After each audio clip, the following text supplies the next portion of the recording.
철썩 뜨거운 기름과 함께 전이 바닥으로 쏟아졌습니다. 정선이는 그 순간을 믿을 수가 없었어요. 방금 전까지 정성껏 부치던 전들이 바닥에 흩어져 있었죠. 미끄러운 기름이 하얀 타일 위로 번지고 고소했던 냄새는 순식간에 쓴맛으로 변했습니다. 41살의 정선이는 그 자리에 얼어붙었어요. 단아하게 묶은 머리, 우아한 자태를 지닌 그녀였지만 지금은 손이 떨렸습니다. 평생 누구에게도 함부로 대한 적 없는 사람이었죠. 항상 조용하고 품위 있게 살아온 여자였어요. 형님, 지금 뭐 하시는 거예요? 선희의 목소리가 떨렸어요. 하지만 박진숙은 팔짱을 낀 채 비웃듯 말했습니다. 47의 나이에도 여전히 날카로운 눈빛을 가진 여자였죠. 남편보다 5살 위인 형님이었어요. 그냥 보기 싫어서 치운 거야. 이게 사람한테 할 짓이에요? 제가 새벽 5시부터 일어나서 준비한 건데요. 사람! 너도 사람처럼 굴어야 사람 대접을 받지? 진숙의 입가엔 비틀린 미소가 맺혀 있었어요. 그 표정이 너무 낯설고 소름이 끼쳤습니다. 선희는 한 걸음 뒤로 물러섰죠. 손끝이 차갑게 식어갔어요. 바닥에는 부침개 20장이 넘게 흩어져 있었습니다. 애호박전, 동그랑땡, 파전까지 하나하나 정성껏 부친 것들이었어요. 선희는 어젯밤 11시까지 재료를 손질했죠. 호박은 얇게 썰고 파는 다듬고 고기는 양념에 재워뒀습니다. 새벽 5시에 일어나 기름을 달궜어요. 한 장 한 장 정성껏 부치며 시댁 식구들 얼굴을 떠올렸죠. 이번엔 좀 나아지겠지. 이번엔 인정받을 수 있겠지. 그런 작은 희망을 품고 있었습니다. 그런데 그게 단 1초 만에 바닥으로 쏟아진 거예요. 구독과 좋아요는 영상 제작에 큰 힘이 됩니다. 감사합니다. 거실에서 남편 박지훈이 뛰어왔습니다. 43세 나이에도 여전히 건강한 체격의 남자였어요. 누나, 지금 뭐 하는 거야? 너도 봤지? 내 아내가 나한테 말대꾸했어. 그게 이유야? 사람이 이렇게까지 해야 돼? 지훈의 목소리가 떨렸어요.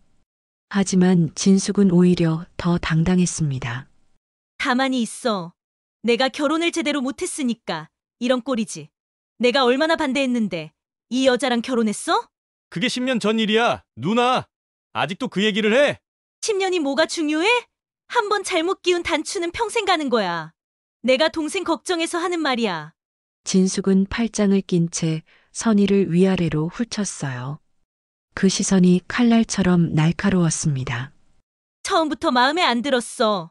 집안도 변변찮고 학벌도 그렇고 우리 동생한테는 더 좋은 사람이 있었는데 선희는 그 말을 들으며 입술을 깨물었어요. 눈물이 핑 돌았지만 참았습니다. 울면 지는 거라고 생각했죠. 40이 넘은 나이에 형님 앞에서 울 순 없었어요. 그건 자존심이 허락하지 않았습니다. 하지만 가슴속에선 무언가가 무너져 내리고 있었어요. 10년이라는 세월 동안 쌓아온 인내가, 참아온 상처들이 한꺼번에 터져 나오려는 걸 간신히 억눌렀죠. 부엌 구석에 서 있던 시어머니가 조용히 한숨을 쉬었습니다. 74살의 노인이었어요. 지팡이의 의지에 서 있었죠. 진수가, 그만 좀 해라. 내가 너무 심하다. 엄마는 늘 저 사람 편이잖아. 나보다 며느리가 더 좋으시지? 내가 딸인데도? 그게 아니라 내가 도를 넘었다는 거야. 음식을 업다니. 뭐가 도를 넘어? 나 지금 잘못한 거 하나도 없어. 이 사람이 나한테 먼저 반말했다고. 반말이요? 전 형님한테 한 번도 반말한 적 없어요. 선희가 조용히 말했어요. 그녀의 목소리는 떨렸지만 또박또박했습니다. 제가 언제 형님한테 반말했는지 말씀해주세요. 지금 또 따지잖아. 이게 말대꾸가 아니면 뭐야? 진숙의 목소리가 높아졌어요. 그녀의 얼굴이 붉게 상기되었습니다. 선희는 그 모습을 보며 알았어요. 아, 이 사람은 진심으로 자기가 옳다고 믿고 있구나. 그게 더 무서웠습니다. 아기가 있는 사람은 설득할 수 있어요. 하지만 자기가 옳다고 확신하는 사람은 절대 변하지 않죠. 10년 동안 변하지 않았던 것처럼요. 됐어요. 선희가 젖은 손을 닦으며 일어섰습니다. 그녀의 목소리는 의외로 차분했어요. 이제 됐어요. 저 갈게요. 어디 가? 명절인데 설거지도 안 하고? 형님이 계신 집에는 제가 있을 자리가 없는 것 같아요. 10년 동안 그걸 몰랐네요. 선희는 앞치마를 벗고 젖은 바닥을 피해 현관으로 걸었어요. 지훈이 뒤따라 나섰습니다. 선이야, 잠깐만. 내가 누나한테 다시 얘기할게. 됐어요. 당신이 그렇게 말한 게 이번이 처음이 아니에요. 10년 동안 똑같은 말만 들었어요. 그게 무슨 말이야? 내가 언제? 당신은 항상 형님 편이었어요. 누나가 원래 그래. 마음은 나쁜 사람이 아니야. 우리 가족 스타일이 그래. 10년 동안 그 말만 들었어요. 선희는 현관에서 신발을 신었어요. 명절이라 정장 구두를 신고 왔었죠. 손으로 뒤꿈치를 눌러 신으며 그녀는 조용히 말했습니다. 전 이제 지쳤어요. 더 이상 이 집에서 인정받으려 애쓰지 않을 거예요. 차문을 열자 진숙이 현관까지 쫓아왔어요. 47의 나이에도 목소리만은 여전히 날카로웠죠. 그렇게 나가면 2번 다시 우리 집 발도 들이지 마. 명절 때마다 얼굴 보기 싫었어. 선희는 대답하지 않았어요. 대신 핸들을 꼭 잡은 채 눈물을 삼켰습니다. 백미러로 보이는 시댁 대문이 점점 멀어졌죠. 차가 골목을 빠져나가자 선희는 길가에 차를 세웠습니다. 그리고 핸들에 이마를 기댄 채 조용히 울었어요. 소리 없이 흐르는 눈물이 블라우스를 적셨습니다. 10년이었어. 10년 동안 참았는데 그녀는 마음속으로 중얼거렸죠. 손에 쥔 핸드폰이 떨렸어요. 그 화면에는 10년 전 결혼식 날 찍은 사진이 배경화면으로 떠 있었습니다. 31살의 자신이 행복하게 웃고 있었죠. 그때는 정말 행복할 줄 알았는데 선희는 쓴웃음을 지었어요. 이제는 정말 끝인가?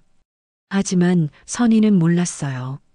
이 모든 게 어디서부터 시작되었는지, 그리고 앞으로 어떻게 끝날지. 진짜 반전은 이제부터였으니까요. 차창 밖으로 봄비가 내리기 시작했습니다. 빗방울이 유리를 타고 흘러내렸어요. 선희의 눈물처럼. 그리고 시간은 거슬러 올라갑니다. 10년 전 모든 것이 시작되던 그날로, 모든 비극의 씨앗이 뿌려진 그 순간으로, 10년 전 2014년 가을, 경기도 외곽의 한정식집 앞에 젊은 여자가 서 있었습니다. 31살의 정선이었어요. 크림색 원피스를 입은 그녀는 두 손을 가지런히 모은 채 긴장된 얼굴로 서 있었죠. 괜찮을 거야. 지훈 씨 말로는 가족분들이 다 좋으시대. 선희는 스스로에게 주문을 걸 듯 중얼거렸습니다. 그녀의 손에는 정성껏 준비한 과일 선물 상자가 들려 있었어요. 백화점에서 가장 좋은 걸로 골랐죠. 문을 열고 들어서자 이미 자리에 앉아 있는 사람들이 보였습니다. 지훈의 부모님, 그리고 한 여자. 37쯤 돼 보이는 그 여자가 바로 박진숙이었어요. 처음 뵙겠습니다.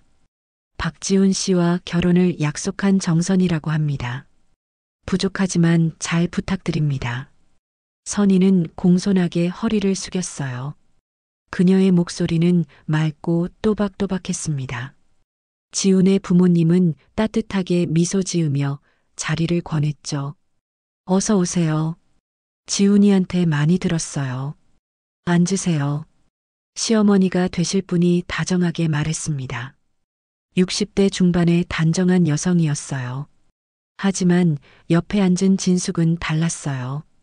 그녀는 선희를 한번 훑어보더니 고개도 끄덕이지 않았습니다. 선희는 조심스럽게 자리에 앉았어요. 진숙의 시선이 느껴졌지만 애써 무시했죠. 첫 만남이라 어색한 거겠지. 그렇게 생각하려 했습니다. 음식이 나오기 시작했어요. 정갈한 한정식이 상 위에 놓였습니다. 선희는 젓가락을 들며 조심스럽게 말을 꺼냈어요. 음식이 정말 맛있어 보이네요. 그래요? 전 별로인데. 진숙이 처음으로 입을 열었습니다. 그 말투에는 묘한 차가움이 섞여 있었어요. 선희는 잠시 당황했지만 미소를 지었죠. 아, 형님께서는 입맛이 까다로우신가 봐요. 까다로운 게 아니라 제대로 된 걸 아는 거죠. 요즘은 이런 한정식도 수준이 떨어져서. 진숙은 휴대폰을 꺼내 만지기 시작했습니다. 식사 자리인데도 말이에요. 지훈의 어머니가 조용히 말했어요. 진수가 휴대폰 좀 내려놔라. 엄마, 급한 연락 왔어요. 잠깐만요. 진숙은 그렇게 말하며 계속 화면을 들여다봤습니다. 선희는 어색한 미소를 지으며 음식을 입에 넣었어요. 하지만 목으로 넘어가지 않았죠. 식사 내내 대화는 어색하게 흘렀습니다. 지훈의 부모가 선희에게 이것저것 물어볼 때마다 진숙은 네, 뭐 정도로만 대꾸하고 대부분 휴대폰만 들여다봤어요. 회사는 어디 다니세요? 회계법인에 다니고 있습니다. 작은 곳이지만 벌써 8년째 근무 중이에요. 회계법인이요. 그럼 연봉은 얼마나 되세요? 진숙이 갑자기 물었습니다. 선희는 깜짝 놀라 진숙을 바라봤어요. 그 질문이 너무 직설적이었거든요. 그게, 누나. 지훈이 황급히 말을 막았습니다. 뭐, 그냥 궁금해서 그랬지. 결혼하면 현실적인 것도 알아야 하니까. 우리 동생 벌이가 꽤 좋은 편이거든요. 그 정도는 맞춰줄 수 있어야 하는 거 아니에요? 진숙의 말끝에는 비웃음이 섞여 있었어요. 선희는 아무 말도 하지 못했습니다. 그저 고개를 숙인 채 젓가락을 내려놨죠. 지훈의 아버지가 분위기를 바꾸려 애썼습니다. 그런 것보다 우리 선희 씨 취미가 뭐예요? 저는 책 읽는 걸 좋아해요. 특히 고전문학을. 고전문학? 요즘 누가 그런 거 읽어요? 시대에 뒤떨어진 거 아니에요? 진숙이 또 끼어들었습니다. 선희는 입술을 깨물었어요. 하지만 참았죠. 첫 만남인데 예민하게 굴면 안 돼. 스스로를 달랬습니다. 식사를 마치고 나올 때였어요. 진숙이 화장실에 간다며 자리를 떴습니다.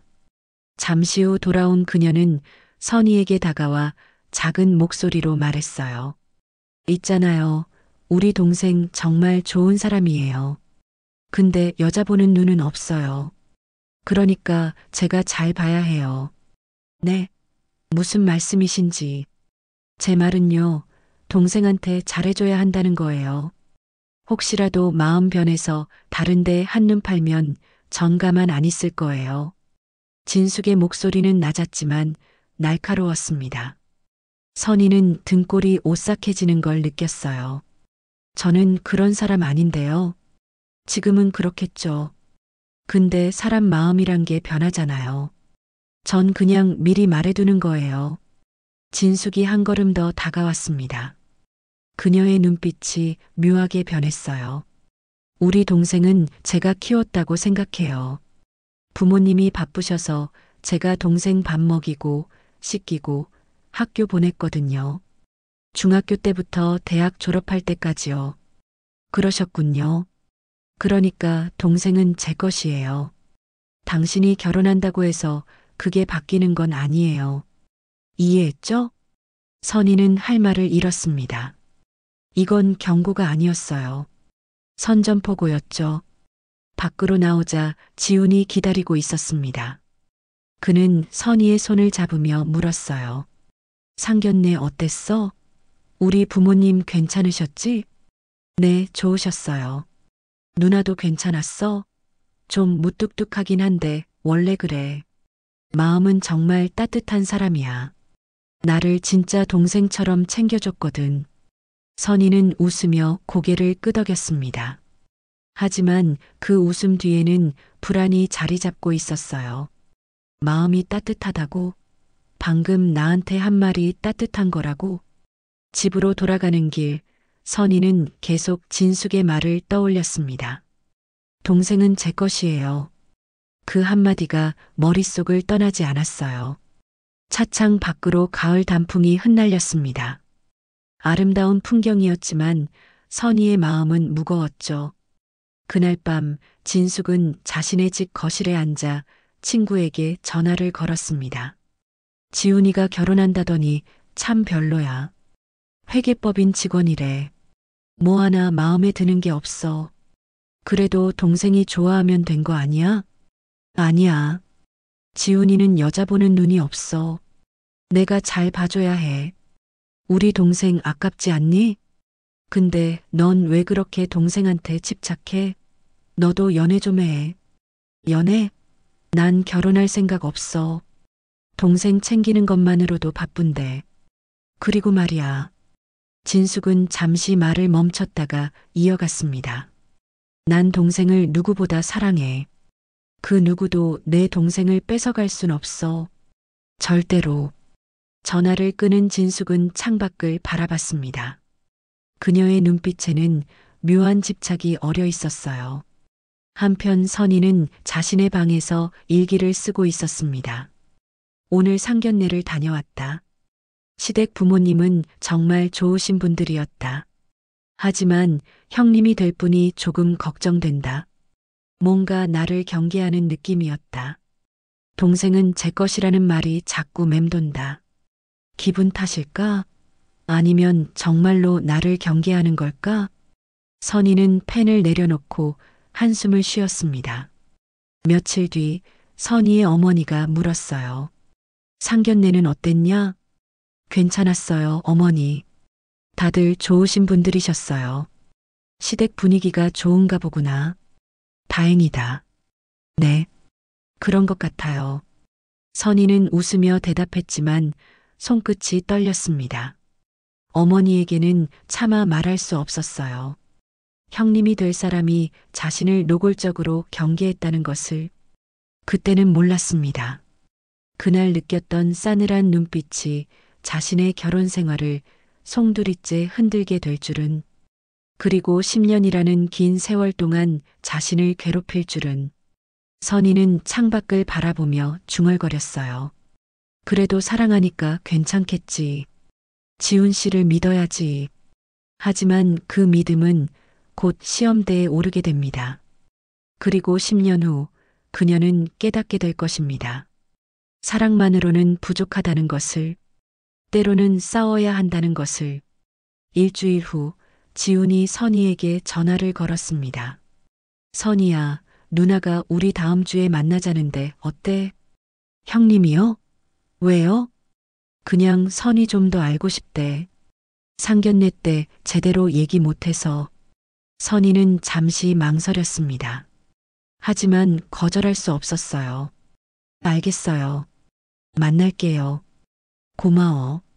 누나가 좀 까칠해 보여도 마음은 정말 좋은 사람이야. 전화를 끊고 선희는 한숨을 쉬었습니다. 또 시작이구나. 하지만 그녀는 아직 몰랐어요. 이건 시작도 아니라는 것을. 진짜 전쟁은 결혼 후에 시작될 것이라는 걸. 창밖으로 가을비가 내리기 시작했습니다. 빗방울이 유리를 타고 흘러내렸어요. 선희는 그 빗방울을 바라보며 생각했습니다. 괜찮아. 형님도 결국엔 날 받아들이실 거야. 시간이 지나면.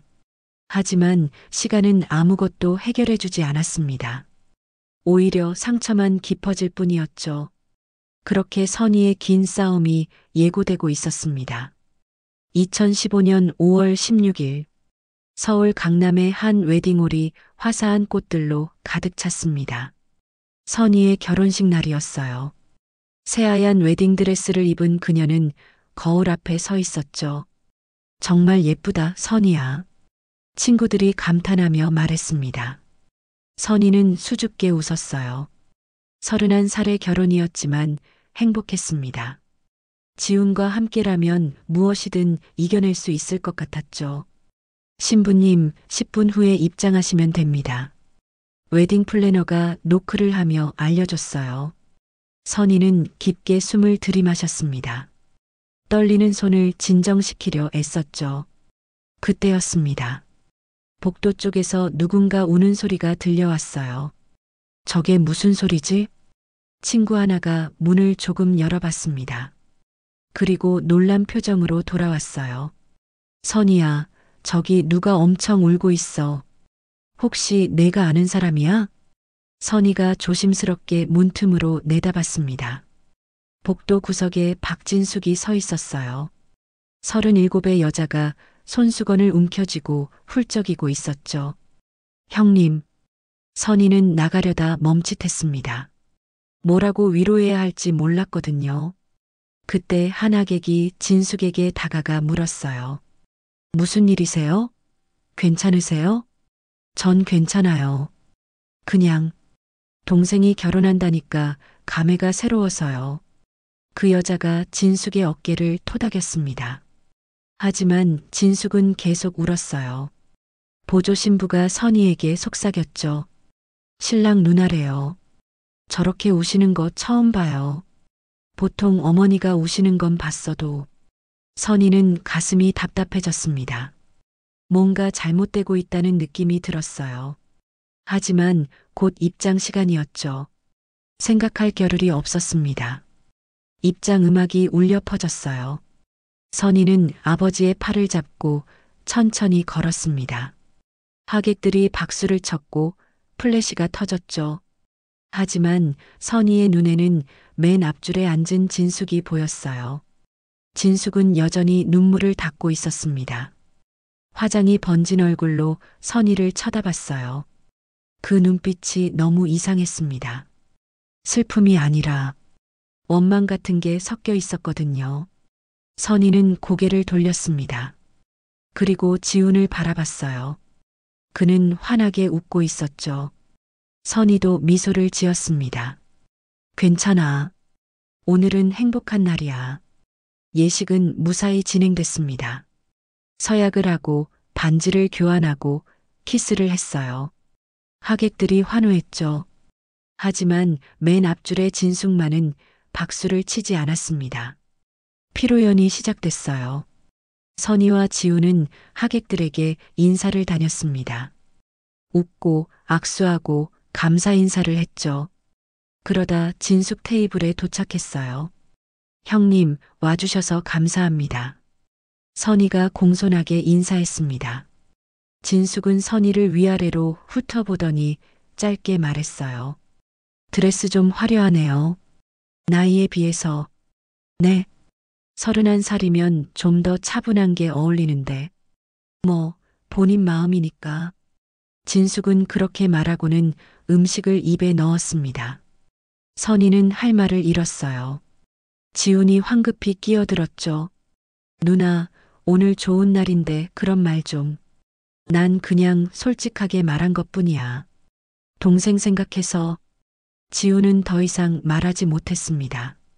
선희는 억지로 미소를 지으며 다음 테이블로 이동했어요. 하지만 가슴속에는 무언가가 걸렸습니다. 피로연이 끝나고 신부 대기실로 돌아왔을 때였어요. 선희는 드레스를 벗고 일반 옷으로 갈아입고 있었죠. 신혼여행을 가기 위해서였습니다. 똑똑. 노크 소리가 들렸어요. 문을 열자 진숙이 서 있었습니다. 잠깐 들어가도 될까요? 네, 형님. 선희는 놀랐지만 문을 열어줬어요. 진숙이 안으로 들어와 주변을 둘러봤습니다. 신혼여행 어디로 가요? 제주도요. 사흘 정도 다녀올 예정이에요. 제주도. 괜찮네요. 요즘 제주도가 인기라던데. 진숙은 핸드백에서 봉투 하나를 꺼냈습니다. 그리고 선희에게 내밀었어요. 이거 가져가요. 신혼여행 가잖아요. 감사합니다, 형님. 선희는 공손하게 받았습니다. 봉투가 두툼했어요. 형님이 마음을 써주시는구나. 선희는 조금 감동했죠. 근데 부탁 하나만 해도 되죠? 네. 무슨 부탁이신데요? 제주도 면세점 가잖아요. 거기서 명품 가방 하나 사와요. 명품 가방이요? 네. 샤넬 가방. 미디엄 사이즈로요. 제가 요즘 갖고 싶었거든요. 150만 원쯤 할 거예요. 선희는 순간 얼어붙었습니다. 손에 든 봉투를 내려다봤어요. 150만 원이면 이 봉투 안에. 근데 형님, 이 봉투엔 얼마나? 70만 원 들었어요. 네. 그건 제 마음이에요. 나머지는 당신이 채우면 되죠. 80만 원만 더 보태면 되니까 어렵지 않죠? 진숙은 아무렇지 않게 말했습니다. 마치 너무나 당연한 것처럼요. 그게, 형님, 신혼여행 경비도 빠듯한데. 경비가 빠듯해요? 그럼 지훈이한테 더 받으면 되죠. 우리 동생 돈 있어요. 그래도 이건 좀. 왜요? 결혼식 축의금도 100만 원 넣었는데. 그 정도는 할 수 있죠? 진숙의 목소리가 차갑게 변했습니다. 선희는 할 말을 잃었어요. 이건 부탁이 아니었습니다. 명령이었죠. 그때 지훈이 문을 열고 들어왔어요. 선희야, 준비됐어? 차 대기하고. 누나? 아, 지훈아. 잘 왔다. 나 지금 선희한테 부탁 하나 했는데 좀 이상하게 받아들이네. 무슨 부탁인데? 제주도 면세점에서 샤넬 가방 하나만 사달라고 했거든. 70만 원은 내가 줬으니까 나머지만 채워서 사오면 되는데. 지우는 당황한 표정으로 선희와 진숙을 번갈아 봤습니다. 누나, 그건 좀. 왜? 그 정도도 못 해줘? 난 동생 결혼식 준비하느라 얼마나 고생했는데. 고생은 했지만 그렇다고 이건. 됐어. 내가 잘못 생각했나 봐. 동생 결혼시켜줬더니 이제 누나는 필요 없나 보네. 진숙의 눈에 눈물이 맺혔습니다. 하지만 그 눈물이 진짜인지 거짓인지 알 수 없었어요. 지우는 난처한 표정으로 선희를 바라봤습니다. 선희는 그 눈빛을 읽을 수 있었어요. 그냥 해주면 안 될까? 선희는 깊게 숨을 들이마셨습니다. 알겠어요, 형님. 사다 드릴게요. 진짜요? 진숙의 표정이 환해졌습니다.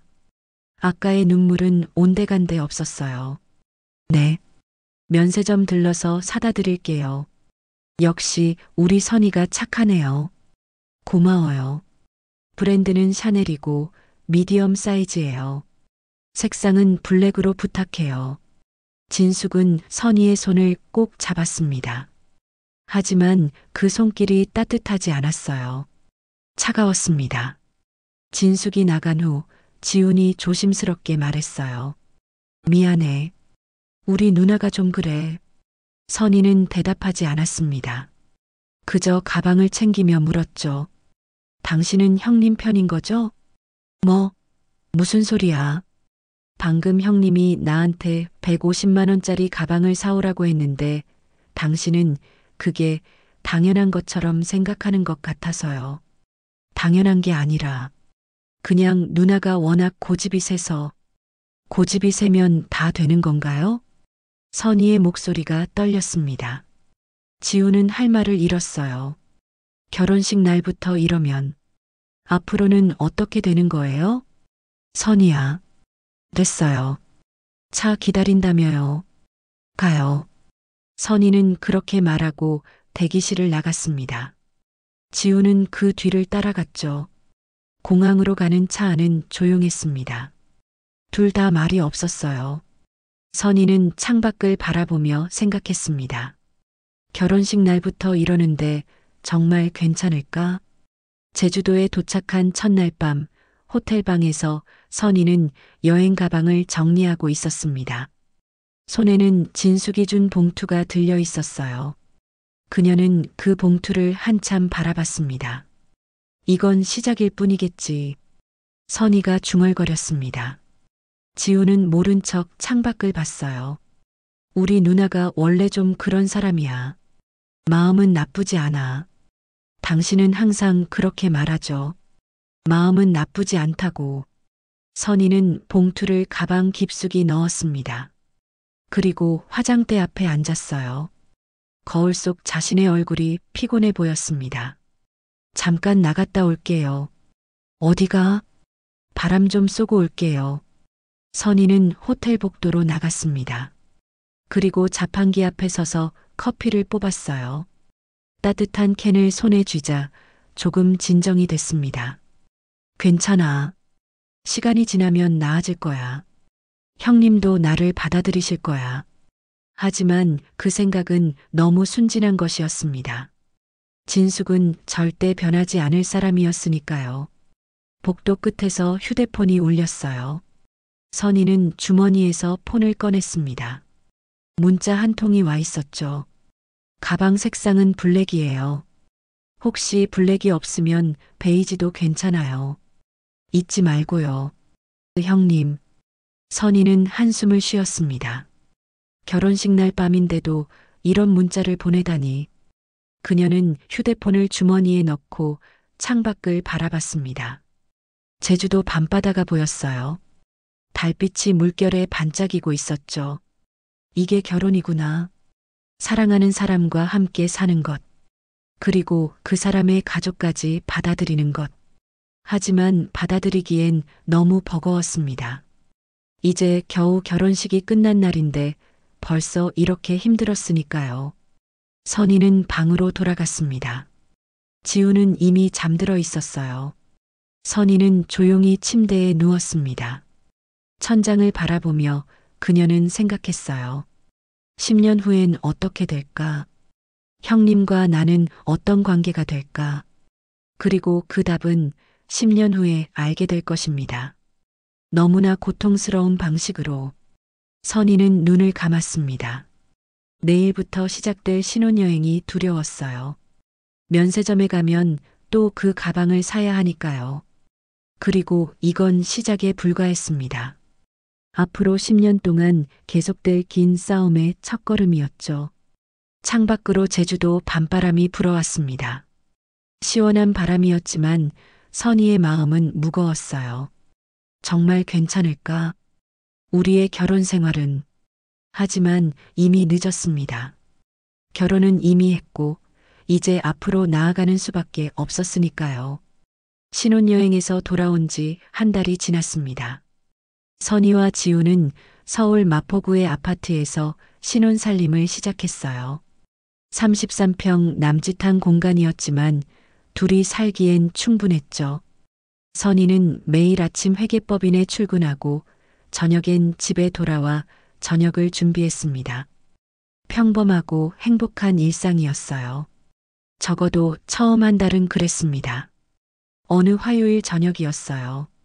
선희는 퇴근 후 마트에서 장을 보고 집에 들어왔습니다. 현관문을 열자 지훈이 거실에 앉아 통화를 하고 있었어요. 응, 누나. 알았어. 그래, 다음 주에 갈게. 지훈이 전화를 끊고 선희를 보며 웃었습니다. 다녀왔어? 응. 장 봐왔어. 오늘 뭐 먹고 싶어? 아, 그거.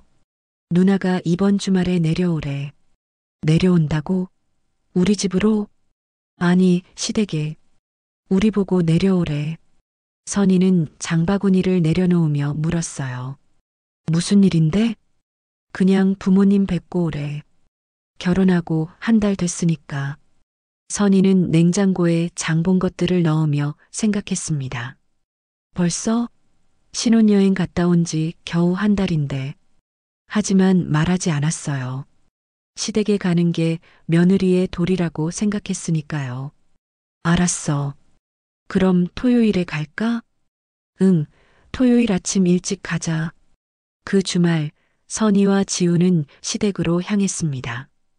경기도 외곽의 단독주택이었어요. 문을 열자 시어머니가 반갑게 맞아줬습니다.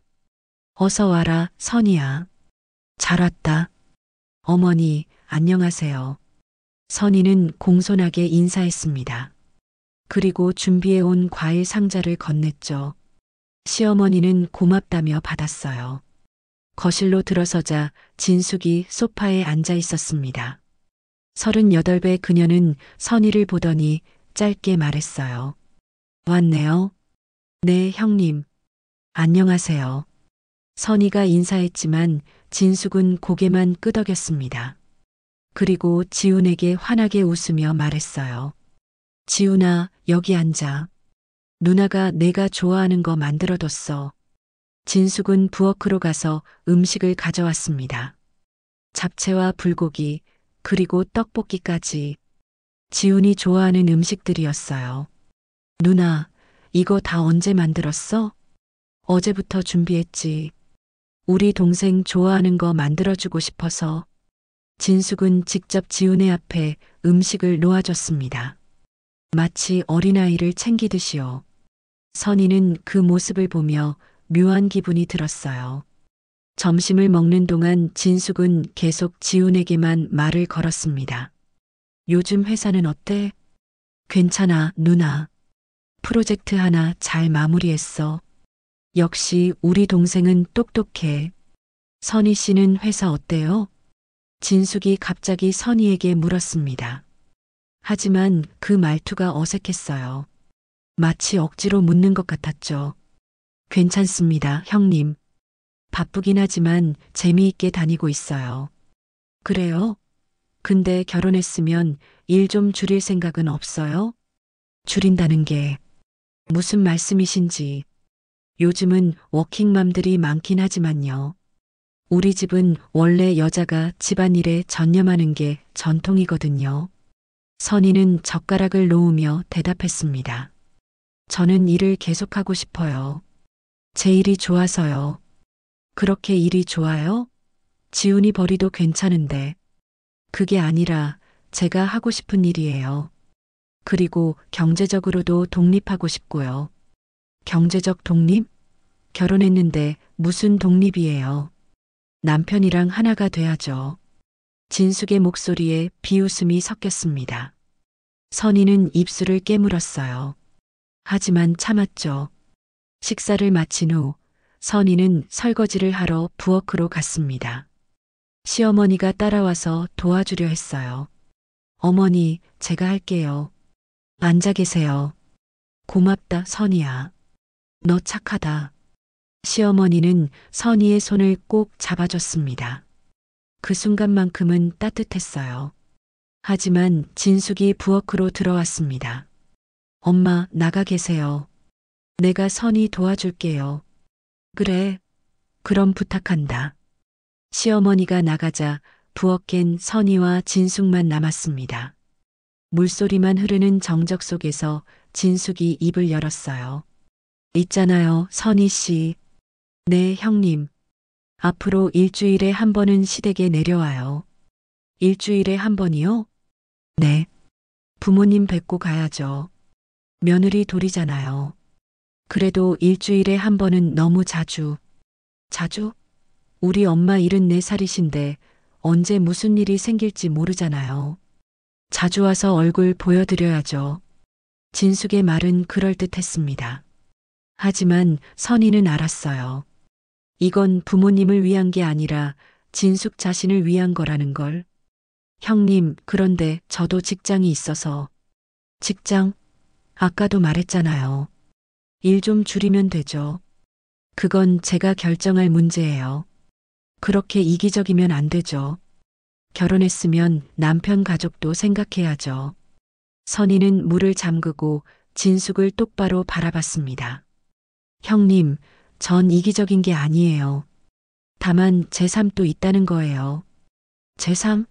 결혼하면 남편의 삶이 제 삶이 되는 거예요. 그걸 모르세요? 그건 형님 생각이시죠. 내 생각이 아니라 상식이에요. 요즘 애들은 그것도 몰라요? 진숙의 목소리가 높아졌습니다. 선희는 더 이상 참을 수 없었어요. 형님, 저는 요즘 애가 아니에요. 31살의 성인이에요. 제 인생은 제가 결정해요. 그 순간 진숙의 표정이 싸늘하게 변했습니다. 그렇게 나오실 거예요? 좋아요. 그럼 지훈이한테 말할게요. 당신이 얼마나 시댁을 무시하는지. 뭐라고요? 사실 그대로 말하는 거죠. 일주일에 한 번 오는 것도 싫다고 했다고. 전 그런 말 안 했어요. 했어요. 방금 했잖아요. 직장 때문에 못 온다고. 진숙은 씩 웃으며 부엌을 나갔습니다. 선희는 그 자리에 멍하니 서 있었어요. 손이 떨렸습니다. 이건 너무 억울해. 내가 뭘 잘못했다고. 잠시 후 거실에서 진숙의 목소리가 들렸습니다. 지훈아, 잠깐만. 왜 누나? 선희 씨가 그러는데 일주일에 한 번 시댁 오기 싫대. 뭐? 그럴 리가. 본인이 직접 그랬어. 직장 때문에 못 온다고. 부모님 뵙는 것보다 회사가 더 중요하대. 선희는 급히 거실로 나갔습니다. 전 그런 말 안 했어요. 그럼 뭐라고 했어요? 직장이 있어서 자주 못 온다고 했잖아요. 그건 사실이잖아요. 저도 직장인인데. 봐요. 지금도 변명하잖아요. 진숙은 지훈을 바라보며 말했습니다. 우리 동생 결혼 잘못한 거 아니야? 시댁도 제대로 안 챙기는데. 누나, 그건. 지훈이 난처한 표정으로 선희를 봤습니다. 선희는 그 눈빛을 읽을 수 있었어요. 그냥 한 번씩 오면 안 돼? 선희는 숨이 막혔습니다. 남편마저 형님 편인 것 같았어요. 시어머니가 나와서 말했습니다. 진수가 그만해라. 선희도 직장이 있는데 일주일에 한 번은 힘들지. 엄마도 이러세요? 며느리가 시댁을 챙기는 게 당연한 거잖아요. 당연한 것과 강요하는 건 다르다. 전 강요 안 했어요. 그냥 부탁한 건데 선희 씨가 싫다고 했어요. 선희는 더 이상 참을 수 없었습니다. 전 싫다고 안 했어요. 다만 일주일에 한 번은 어렵다고 했을 뿐이에요. 한 달에 2번 정도면 가능하다고요. 한 달에 2번? 그것도 부족하죠. 우리 엄마 나이가 몇인데. 그래도 저도 제 생활이. 제 생활? 결혼하고도 제 생활을 찾아요? 우리 집안은 그런 며느리 원하지 않아요. 진숙의 말에 선희는 온몸에 힘이 빠졌습니다. 지우는 여전히 아무 말도 하지 않았어요. 선희는 조용히 말했습니다. 저 먼저 갈게요. 뭐? 저녁도 안 먹고? 지훈이 놀라서 물었지만 선희는 대답하지 않았습니다.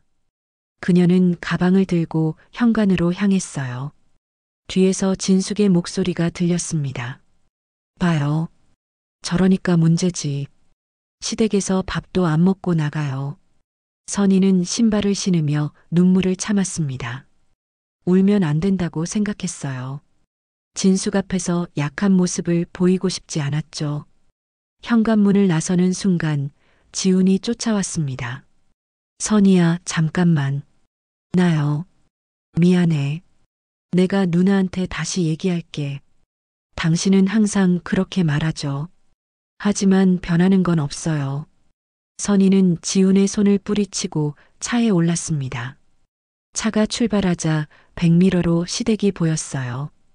현관에 서 있는 지훈과 그 뒤로 보이는 진숙의 실루엣. 차 안에서 선희는 마침내 울었습니다. 소리내어 울지는 않았지만 눈물이 멈추지 않았어요. 왜 이렇게 힘들까? 결혼한 지 겨우 한 달인데. 집으로 돌아온 선희는 거실 소파에 앉아 있었습니다. 지우는 밤늦게 들어왔어요. 선희야, 이야기 안 해도 돼요. 피곤해요.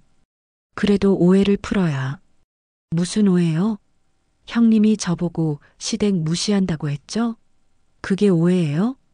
지우는 할 말을 잃었습니다. 선희는 일어서며 말했어요. 전 제 방에서 잘게요. 혼자 있고 싶어요. 그날 밤 선희는 작은 방에서 혼자 잤습니다. 천장을 바라보며 생각했어요. 이건 시작일 뿐이야. 앞으로 얼마나 더 힘들어질까? 그리고 그 생각은 맞았습니다. 이건 정말 시작에 불과했으니까요. 다음 날 아침 진숙에게서 문자가 왔습니다. 어제는 당신도 좀 그랬어요. 시댁에서 밥도 안 먹고 나가다니. 예의가 없어요. 선희는 그 문자를 읽고 휴대폰을 던져버리고 싶었습니다. 하지만 참았어요. 대신 문자를 삭제했죠. 이제 시작이구나. 10년이 될지 20년이 될지 모르는 긴 싸움이.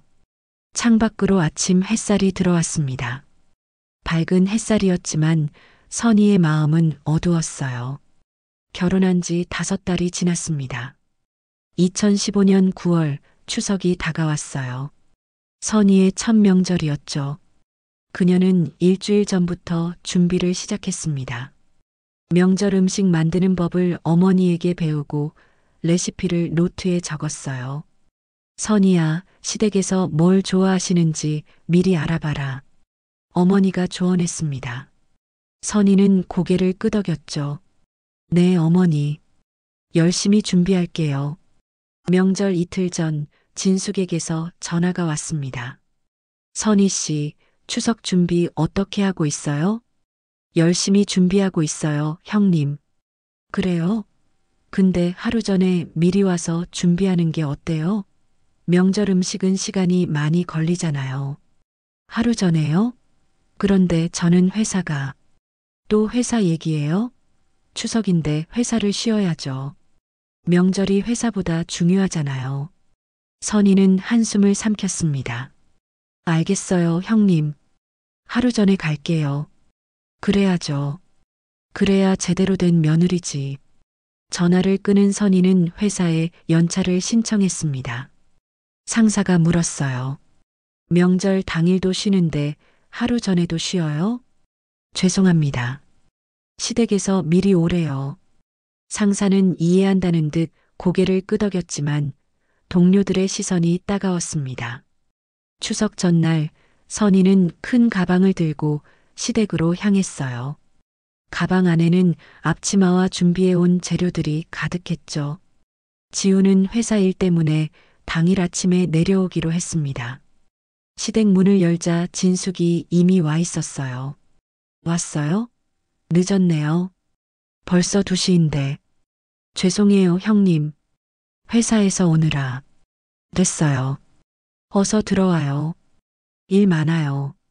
선희는 짐을 내려놓고 부엌으로 갔습니다. 식탁 위에는 손질해야 할 재료들이 산더미처럼 쌓여 있었어요. 이걸 다 오늘 해야 하나요? 당연하죠. 내일은 아침부터 제사 준비해야 하니까. 오늘 다 끝내놔야죠. 시어머니가 미안한 듯 말했습니다. 선희야, 미안하다. 진숙이가 너무 많이 준비한 것 같구나. 아니에요, 어머니. 괜찮아요. 선희는 앞치마를 두르고 일을 시작했습니다.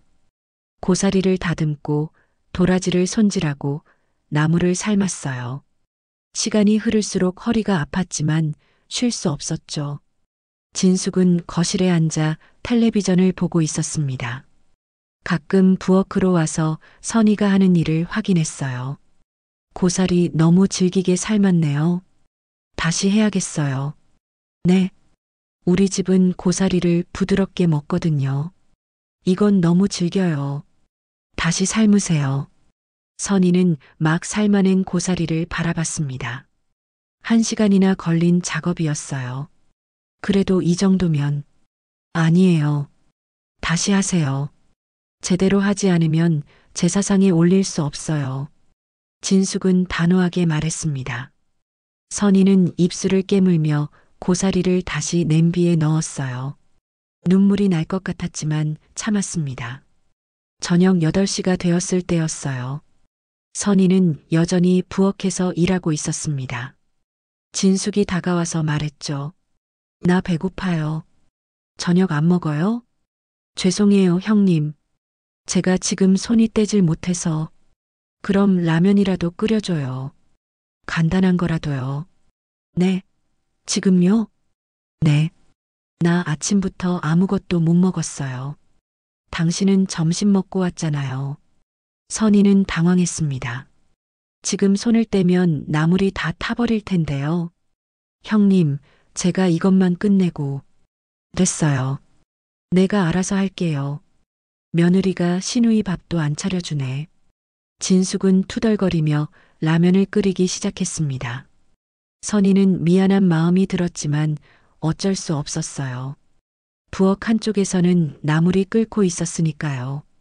밤 11시가 되어서야 준비가 끝났습니다.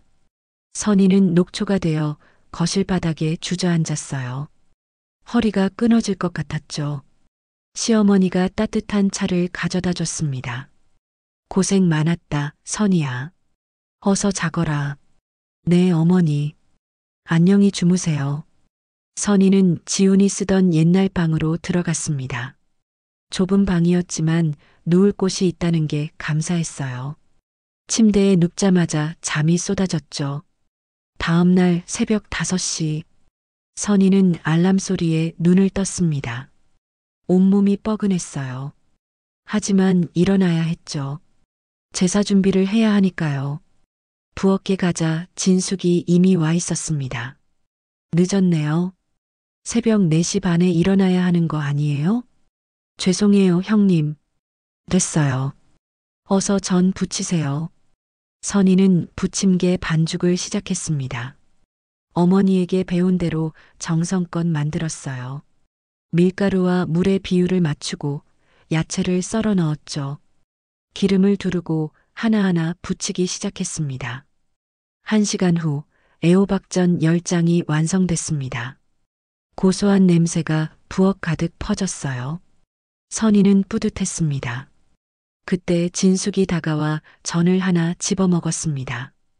그리고 인상을 찌푸렸어요. 이거 너무 두껍게 부쳤어요. 우리 집은 얇게 부쳐요.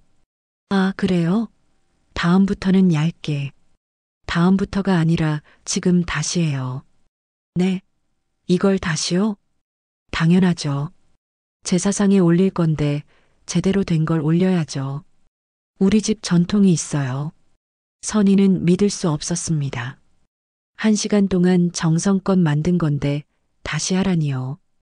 형님, 그래도 이 정도면. 이 정도? 이게 이 정도예요? 진숙의 목소리가 높아졌습니다. 시어머니가 나와서 말했어요. 진숙아, 그냥 이거 먹자. 맛있는데. 엄마는 맛만 있으면 돼요? 제사상은 정성이 중요한 거잖아요. 모양도 중요하고요. 정성은 충분히 들어갔다. 선희가 밤늦게까지 준비했어. 그래도 우리 집 스타일이 아니에요. 제사는 가문의 체면이 달린 거라고요. 진숙은 단호했습니다. 선희는 눈물이 났지만 참았어요. 그리고 조용히 전을 다시 부치기 시작했죠. 이번에는 최대한 얇게 부쳤습니다. 손이 떨려서 반죽이 고르게 퍼지지 않았어요. 하지만 계속했습니다. 2번째 전이 완성됐을 때는 이미 7시였어요. 제사 시간이 1시간밖에 안 남았죠. 진숙이 다시 맛을 봤습니다. 이 정도면 되겠네요. 처음부터 이렇게 하지 그랬어요. 그 한마디에 선희는 온몸에 힘이 빠졌습니다. 이 정도면 된다고? 처음 것도 괜찮았는데. 제사가 끝나고 아침을 먹을 때였어요. 지훈이 도착했습니다. 미안, 늦었어. 길이 막혀서. 지훈은 선희를 보며 깜짝 놀랐습니다. 그녀의 눈 밑에 다크서클이 짙게 드리워져 있었거든요. 괜찮아? 안색이 안 좋은데. 응, 괜찮아. 선희는 억지로 웃었습니다. 하지만 손이 떨렸어요. 너무 피곤했죠. 식사 중에 진숙이 말했습니다. 지훈아, 선희 씨가 어제 오후 2시에 왔어. 좀 늦게 왔지? 2시면 늦은 거 아니잖아, 누나. 늦은 거지. 명절 전날이면 점심 전에 와야죠. 그래야 제대로 준비하지. 우리 엄마 혼자 계시는데. 누나, 선희도 회사 다니는데. 회사? 추석 전날까지 회사 가는 며느리가 어디 있어? 요즘 며느리들은 정말. 진숙의 목소리에 비난이 담겨 있었습니다. 선희는 밥을 먹다 말고 젓가락을 내려놨어요. 죄송해요. 다음엔 더 일찍 올게요. 시어머니가 선희를 감쌌습니다. 아니다. 선희가 잘했다. 회사도 다니면서 하루 전에 온 것도 대단한 거야. 엄마, 그렇게 말씀하시면 선희 씨가 버릇 없어져요. 며느리는 엄하게 키워야 해요. 버릇없는 게 아니라 현실적인 거다. 진숙은 더 이상 말하지 않았습니다. 하지만 그녀의 눈빛이 선희를 쏘아보고 있었어요. 식사 후 설거지를 하는데 진숙이 다가왔습니다. 있잖아요, 선희 씨. 네, 형님. 오늘 고생 많이 했죠? 아니에요, 괜찮아요. 거짓말. 얼굴에 다 써 있어요. 힘들었죠? 선희는 대답하지 않았습니다. 진숙이 계속 말했어요. 근데 말이에요. 이게 며느리의 삶이에요. 이제부터 매년 이렇게 해야 해요. 설날도 추석도. 힘들면 일 그만두세요. 그럼 좀 나아질 거예요. 집안일에 전념하면 되니까. 형님, 전 일을 계속하고 싶어요. 그럼 계속 힘들겠네요. 일도 하고 시댁도 챙기고 양쪽 다 제대로 못할 텐데 나중에 구박받는 건 당신이에요. 진숙의 말에는 묘한 위협이 담겨 있었습니다. 일을 그만두지 않으면 계속 힘들 거야. 선희는 접시를 씻으며 눈물을 참았습니다. 물이 손을 타고 흘러내렸어요. 이게 명절이구나. 기쁨이 아니라 고통인. 그날 오후 집으로 돌아가는 차 안에서 지훈이 물었습니다. 많이 힘들었지? 응. 미안해. 내가 더 일찍 갈걸. 당신이 온다고 달라지는 건 없어. 그게 무슨 말이야? 형님은 날 힘들게 하려고 작정한 것 같아. 전을 2번이나 다시 붙이게 했어. 2번이나? 왜? 너무 두껍대. 그래서 다시 얇게 붙였어. 1시간짜리 작업을 2번이나. 지우는 한숨을 쉬었습니다. 누나가 좀 까다로운 건 맞아. 근데 마음은 나쁘지 않다고. 그 말 그만해요. 이제 듣기 싫어요. 선희의 목소리가 떨렸습니다. 지우는 더 이상 말하지 못했어요. 차창 밖으로 가을 풍경이 지나갔습니다. 아름다운 단풍이었지만 선희의 눈에는 들어오지 않았어요. 그날 밤 집에 도착한 선희는 샤워를 하다가 울었습니다. 물소리에 섞여 흐느끼는 소리가 새어나왔죠. 다음 명절까지 석 달인데 그때까지 어떻게 버틸까? 아니, 10년은 어떻게 버틸까? 하지만 그녀는 몰랐습니다. 더 큰 시련이 기다리고 있다는 것을, 그리고 언젠가는 폭발할 수밖에 없다는 것을. 거울에 비친 자신의 얼굴을 보며 선희는 속삭였습니다. 아직 결혼한 지 5달밖에 안 됐는데 벌써 이렇게 힘들어. 그리고 그 예감은 틀리지 않았습니다. 앞으로 10년 그녀는 더 많은 상처를 받게 될 테니까요. 창밖으로 추석 보름달이 떠올랐습니다. 밝고 환한 달이었지만 선희의 마음은 어두웠어요. 이제 겨우 첫 명절인데 앞으로 몇 년이나 더 이렇게 살아야 할까?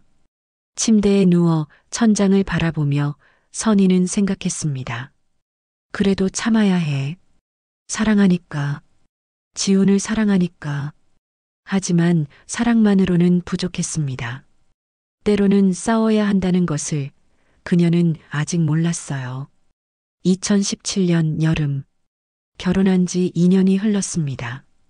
선희는 여전히 회계법인에 다니고 있었어요. 진숙이 그만두라고 수없이 말했지만 포기하지 않았죠. 일은 그녀에게 유일한 숨통이었습니다. 시댁의 간섭에서 벗어날 수 있는 시간이었거든요. 하지만 진숙의 전화는 멈추지 않았습니다. 어느 목요일 오후 선희가 회사에서 일하고 있을 때였어요. 책상 위 휴대폰이 울렸습니다. 신우이 진숙. 선희는 한숨을 쉬며 전화를 받았어요. 네, 형님. 선희 씨, 지금 뭐해요? 회사에서 일하고 있어요. 회사? 오늘 금요일 아니에요? 오늘은 목요일인데요, 형님. 아, 목요일? 내가 착각했나 봐. 그런데 이번 주말에 시댁 올 거죠? 이번 주말은 제가 친정에. 또 친정이에요? 지난달에도 친정 갔잖아요. 그래도 부모님을 뵈러. 우리 부모님은 안 뵙고요? 선희 씨 부모님만 부모님이에요? 선희는 눈을 감았습니다. 이 대화가 어디로 흘러갈지 뻔했거든요. 아니에요, 형님. 그럼 다음 주에 갈게요. 다음 주? 그때는 내가 집에 있을 건데. 이번 주에 와요. 형님이 계시는데 왜 제가 가면 안 돼요?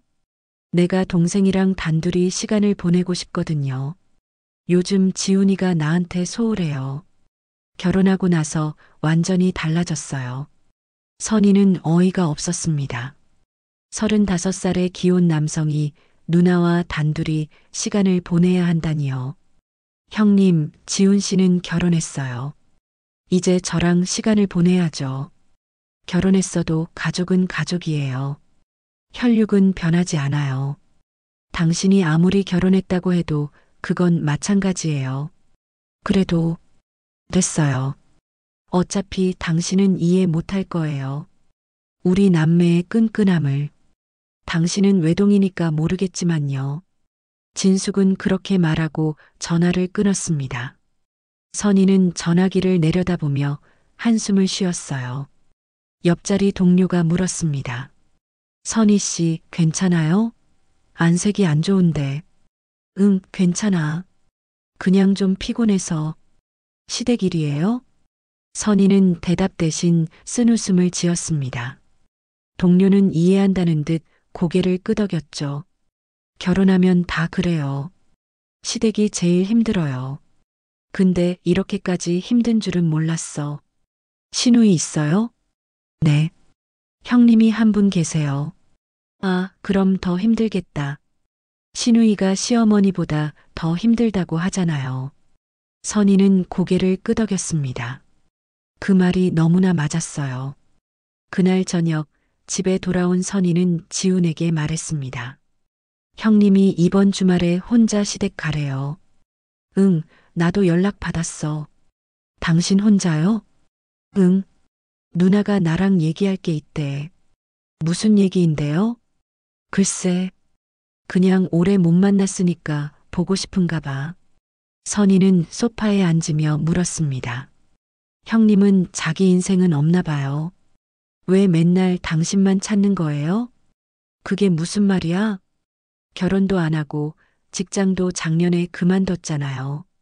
그리고 하루 종일 시댁에 있으면서 당신만 기다리는 것 같아요.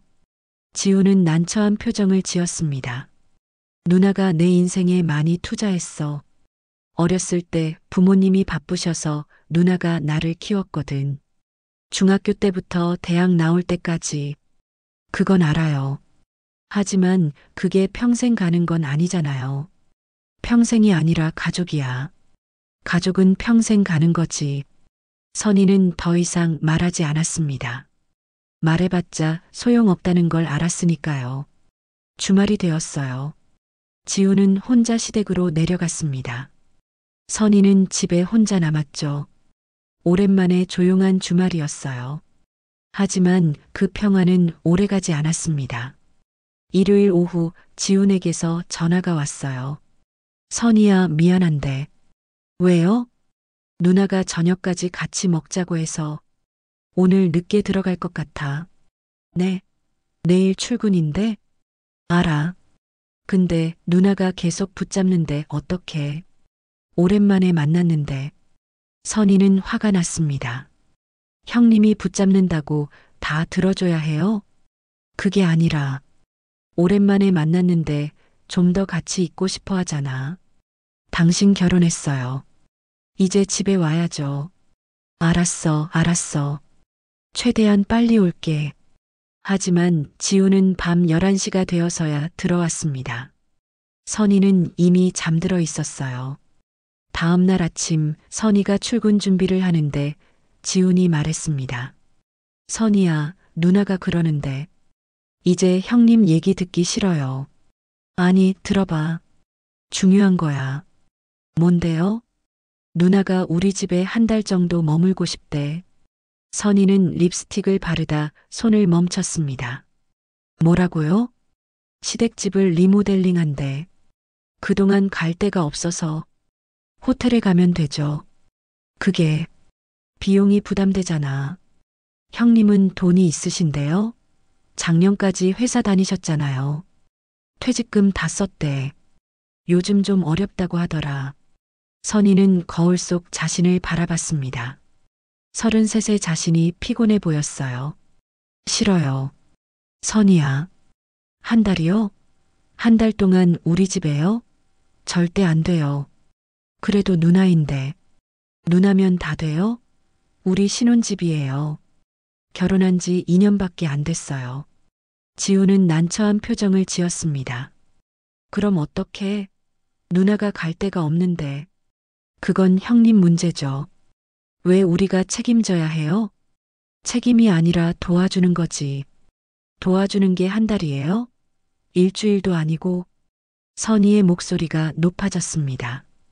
지우는 한숨을 쉬었어요. 알았어. 내가 누나한테 다시 얘기해 볼게. 확실하게 안 된다고 해요. 선희는 그렇게 말하고 출근했습니다. 하지만 마음이 무거웠어요. 회사에 도착하자마자 진숙에게서 전화가 왔습니다. 선희 씨, 지훈이한테 들었어요. 네, 형님. 제가 한 달만 신세 지려고 하는데 안 된다면서요? 죄송해요, 형님. 저희도 공간이 협소해서. 협소해요? 33평인데? 방도 2개잖아요. 그래도 신혼집이라. 신혼집? 결혼한 지 2년 됐는데 무슨 신혼이에요? 진숙의 목소리가 차갑게 변했습니다. 그래도 저희 집이니까요. 제 집? 지훈이 명의로 된 집인데 당신 집이에요? 선희는 말문이 막혔습니다. 집은 확실히 지훈 명의였어요. 결혼 전에 지훈이 마련한 집이었으니까요. 그래도 함께 사는 집이잖아요. 함께 산다고 주인이 되는 건 아니죠. 그리고 말이에요, 선희 씨. 네. 제가 동생을 키웠어요. 중학교 때부터 대학 나올 때까지 10년이 넘게요. 한 달 신세 지는 게 그렇게 싫어요? 싫은 게 아니라. 그럼 뭐예요? 진숙의 목소리에 분노가 섞였습니다. 선희는 숨이 막혔어요. 형님, 저도 제 생활이 있어요. 제 생활? 결혼해서도 제 생활을 찾으세요? 놀랍네요. 요즘 애들은 다 그래요? 형님, 이건 너무하세요. 뭐가 너무해요? 동생 집에 한 달 있는 게 너무한 거예요? 그럼 당신이 너무한 거죠. 전화가 끊겼습니다. 선희는 전화기를 내려다보며 눈물을 참았어요. 점심시간 동료가 물었습니다. 선희 씨, 아침부터 안색이 안 좋더니 무슨 일 있어요? 신우이가 우리 집에 한 달 살겠대요. 한 달이요?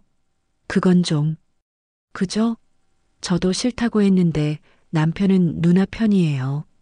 동료는 선희의 손을 잡아줬습니다. 힘들겠다. 근데 확실하게 선 그어야 해요. 안 그러면 계속 당해요. 선희는 고개를 끄덕였습니다. 맞아. 이번엔 확실하게 거절해야 해. 그날 저녁 집에 돌아온 선희는 지훈을 기다렸습니다. 지훈은 9시가 되어서야 들어왔어요. 늦었네. 뭐 먹었어? 아니, 못 먹었어. 우리 얘기 좀 해요. 무슨 얘기? 형님 일이요. 확실하게 안 된다고 하셨어요? 지훈은 소파에 앉으며 말했습니다. 그게 누나가 너무 억울해하더라. 그래서요? 일주일만이라도 있게 해주면 안 될까? 일주일이요? 아까는 한 달이라고 하지 않았어요? 한 달은 나도 부담스러워서 일주일로 줄였어. 선희는 믿을 수 없었습니다. 당신 지금 형님 편드는 거예요? 편드는 게 아니라 현실적으로. 현실적으로 뭐가 현실적이에요? 우리 집에 일주일이나 머물겠다는 게 현실적이에요? 그냥 일주일이야. 참을 수 있잖아. 지훈의 말에 선희는 폭발했습니다. 참아요? 전 2년 동안 얼마나 참았는데요. 뭐, 일주일에 한 번 시댁 오라는 것도 참았어요. 명절 때 전 2번 부친 것도 참았어요. 매일같이 전화로 간섭하는 것도 참았어요. 근데 이젠 우리 집에 들어와서 살겠다고요? 선희의 목소리가 떨렸습니다. 지우는 당황한 표정을 지었어요. 선희야, 진정해. 진정하라고요? 당신은 2년 동안 뭘 했어요? 한 번이라도 제 편을 들어줬어요? 내가 언제? 한 번도 없어요. 항상 형님 편이었어요. 누나가 원래 그래. 마음은 나쁘지 않아. 가족이니까 이해해줘. 2년 동안 그 말만 들었어요. 지우는 할 말을 잃었습니다. 선희는 가방을 들고 방으로 들어갔어요. 어디가? 혼자 있고 싶어요. 오늘은 따로 자요. 선희야. 선희는 방문을 닫았습니다. 그리고 침대에 앉아 머리를 감싸 쥐었어요. 2년이었어. 2년 동안 참았는데 이제 한계야.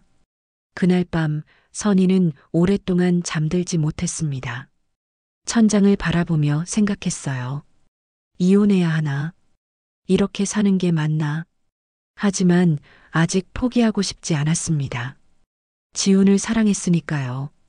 다음 날 아침 지훈이 조심스럽게 말했습니다. 선희야, 어제는 정말 미안했어. 내가 너무 누나 편만 들었구나. 이제 알았어. 선희는 커피를 마시며 말했습니다.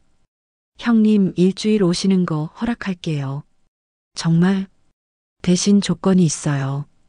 무슨 조건? 그 일주일 동안 전 친정에 갈 거예요. 뭐? 왜? 형님이랑 일주일 동안 한 집에 있을 자신이 없어요. 지우는 난처한 표정을 지었습니다. 그럼 누나가 서운해할 텐데. 그건 제 알 바 아니에요. 집은 내드릴 테니 당신이 알아서 하세요. 선희는 그렇게 말하고 출근했습니다. 그녀의 마음은 이미 결정되어 있었어요. 더 이상 참지 않겠어. 내 존엄까지 포기할 순 없어. 하지만 이건 시작에 불과했습니다. 더 큰 사건이 그녀를 기다리고 있었으니까요. 2020년 가을, 결혼한 지 5년이 흘렀습니다. 선희는 이제 36이 되었어요. 세월이 흐르면서 그녀는 조금씩 강해졌습니다. 진숙의 간섭에도 흔들리지 않으려 애썼죠. 하지만 쉽지 않았어요. 진숙은 여전히 끈질겼으니까요. 추석을 일주일 앞둔 밤이었습니다. 선희는 하루 종일 일을 마치고 늦게 들어왔어요. 코로나 때문에 재택 근무와 사무실 근무를 병행하느라 더 바빴죠. 샤워도 하지 못한 채 소파에 몸을 던졌습니다. 온몸이 무거웠어요. 휴대폰 화면이 깜빡였습니다. 신우이 진숙이라는 이름이 떴어요. 문자였습니다. 선희는 한숨을 쉬며 메시지를 열었어요. 그리고 그 내용을 읽는 순간 온몸이 얼어붙었습니다. 이번 추석엔 우리 집에 오지 마라. 발도 묻히지 마라. 부모님도 너만 보면 집안 시끄럽다 하신다. 선희는 문자를 다시 읽었습니다. 한 글자 한 글자 칼날처럼 가슴을 파고들었어요. 손끝이 떨렸습니다. 화면이 흐릿하게 보였죠. 눈물 때문이었어요. 부모님도 나를 싫어하신다고? 선희는 휴대폰을 꼭 쥐었습니다. 심장이 쿵쾅거렸어요. 5년 동안 최선을 다했는데 명절마다 새벽부터 일어나 준비했는데 결국 이런 취급을 받는 거였나요? 거실 시계가 밤 10시를 가리켰습니다. 늦은 시간이었지만 선희는 전화를 걸었어요. 시어머니에게요. 어머니, 저 선희예요. 그래, 선희야. 웬일이니? 이 밤중에. 그게 혹시 어머니 저 이번 추석에 오지 말라고 하셨어요? 뭐라고? 무슨 소리야? 시어머니의 목소리가 놀라 있었습니다. 형님이 그러셨는데요. 어머니도 절 싫어하신다고. 제가 오면 집안이 시끄럽다고요. 내가 그런 말을 왜 하겠니? 누가 그래? 형님이 문자로 보내셨어요. 저보고 발도 묻히지 말래요. 그건 진숙이 말이지? 또 쓸데없는 짓을 했구나. 전화기 너머로 긴 한숨이 들렸어요. 선이야, 진숙이가 요즘 많이 예민해. 또 결혼 얘기가 틀어졌거든. 상대 남자가 42은 너무 늙었다고 했대. 네. 진숙이가 올해 42인데 결혼하기 힘들다는 거야. 그래서 며칠째 방에만 있어. 괜히 화풀이 하는 거야. 신경 쓰지 마. 선희는 전화기를 쥔 손에 힘을 주었습니다. 그래도 그 문자엔 어머니 이름이 있었어요. 부모님도 싫어하신다고. 아니야. 그런 말 한 적 없다. 나는 선희가 오길 바라. 내가 직접 진숙이한테 얘기할게. 너 상처받지 말고 추석엔 꼭 와. 정말 가도 돼요? 당연하지. 너는 우리 며느리잖니. 5년 동안 고생했는데 뭘. 진숙이 말은 신경 쓰지 마. 전화를 끊자마자 선희의 눈에 눈물이 고였습니다. 결국 형님이었구나. 그녀는 휴대폰을 바라보며 속삭였어요. 나를 부끄럽게 만들고 외롭게 만들고 결국은 가족 사이까지 갈라놓으려 했던 거야. 소파에 앉은 채로 선희는 오랫동안 움직이지 못했습니다. 배신감이 온몸을 휘감았어요. 5년이었습니다. 5년 동안 참고 견뎠는데 진숙은 한 번도 그녀를 인정하지 않았어요. 아니, 인정하지 않는 정도가 아니었죠. 적극적으로 미워했습니다. 왜 그럴까? 내가 형님한테 뭘 그렇게 잘못했다고. 현관문이 열렸습니다. 지훈이 퇴근한 거예요. 다녀왔어. 왜 불도 안 켜고 앉아 있어? 선희는 대답하지 않았습니다. 지훈이 불을 켜고 그녀를 바라봤어요. 왜 울어? 무슨 일 있어? 형님이 문자를 보냈어요. 선희는 휴대폰을 지훈에게 건넸습니다. 지훈이 문자를 읽더니 얼굴이 굳었어요. 이게 뭐야? 이번 추석엔 오지 말래요. 부모님도 나 싫어하신대요. 그럴 리가 없는데. 어머니께 전화해서 확인했어요. 거짓말이래요. 형님이 또 결혼 얘기 틀어져서 화풀이 하는 거래요. 지우는 휴대폰을 내려놓고 소파에 앉았습니다. 손으로 얼굴을 감쌌어요. 미안해. 정말 미안해. 미안하다는 말은 이제 지겨워요. 내가 누나한테 확실하게 말할게. 그 말도 지겨워요. 5년 동안 몇 번이나 들었는데. 선희의 목소리가 떨렸습니다. 지우는 그녀를 바라봤어요. 이번엔 정말 다를 거야. 믿지 않아요. 지우는 곧장 진숙에게 전화를 걸었습니다. 스피커폰으로 통화했어요. 누나, 너 선희한테 무슨 문자 보냈어? 뭐? 나 그냥 사실대로 말했지. 사실대로라니? 엄마한테 확인했어. 그런 말 한 적 없대. 엄마가 그랬을 리가 없어. 엄마는 나한테 늘 솔직하게 얘기하거든. 아니면 엄마가 선희 앞에서 착한 척하는 거지. 그럼 내가 거짓말해? 방금 엄마랑 통화했어. 선희 보고 추석에 꼭 오래. 진숙의 목소리가 높아졌습니다. 그건 엄마가 착해서 그런 거야. 사실은 선희 때문에 스트레스 받으신다고. 내가 엄마 옆에서 매일 보는데 내가 더 잘 알아. 누나, 제발 정신 차려. 왜 이러는 거야? 내가 왜? 나는 가족을 지키려는 거야. 그 여자가 우리 집안을 망치고 있잖아. 무슨 소리야? 선희가 뭘 망쳤는데? 다 망쳤어. 내가 결혼하고 나서 우리 가족이 엉망이 됐어. 내가 나한테 얼마나 소홀해졌는데. 진숙의 목소리에 히스테리가 섞였습니다. 선희는 그 소리를 들으며 몸이 떨렸어요. 누나, 그건 내 착각이야. 착각? 내가 착각해? 너는 결혼하고 나한테 완전히 달라졌어. 전화도 잘 안 받고 주말에도 안 내려오고 나를 완전히 버렸잖아. 그건 당연한 거잖아. 나 결혼했어. 이제 내 가정이 있다고. 내 가정?